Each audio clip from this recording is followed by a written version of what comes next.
Ito guys yung ating patola na tumubo. Tag-iisa lang po siya tumubo eh. Tumaba po yan. Pinoproning po natin yan. Kaso pagka nag-uulan, yung dahon niya ganito, nagdidilaw siya. Yan. Ayan po, marami na po tayong pinanggalingan ng pinitasan natin yan. Yung ano niya, fruit. Dami yan bunga. Dami na tayo nakakuha. Isang ano lang isang puno. Ayan. Kaya yung pinakapuno niya. Ayan. Mahaba po yung ating patola na yan. Yan doon. Mahaba pa po yan kasi pinuputol lang po kasi natin kasi masyado mahaba. Ang kalaban lang po niya langgam.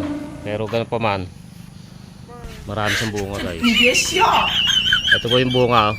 Ayan. Madami dyan bulaklak sa maki. Nakakita niyo. Maganda. Ayan. Kaya pa yung kanyang bunga. Marami na po kasi tayo napitas dyan eh.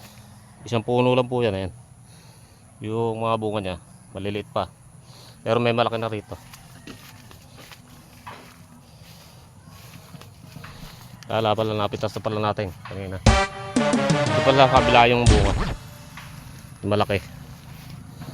Ayan o. Dito sa kabila yung malaki masarap po itong ano. Minsan sinasawag po namin sa miswa. Ayan o. Marami po itong namumunga guys. Ayan. May isang ganyan-kanyang okay na. Sarap yung sawag sa ano, miswa.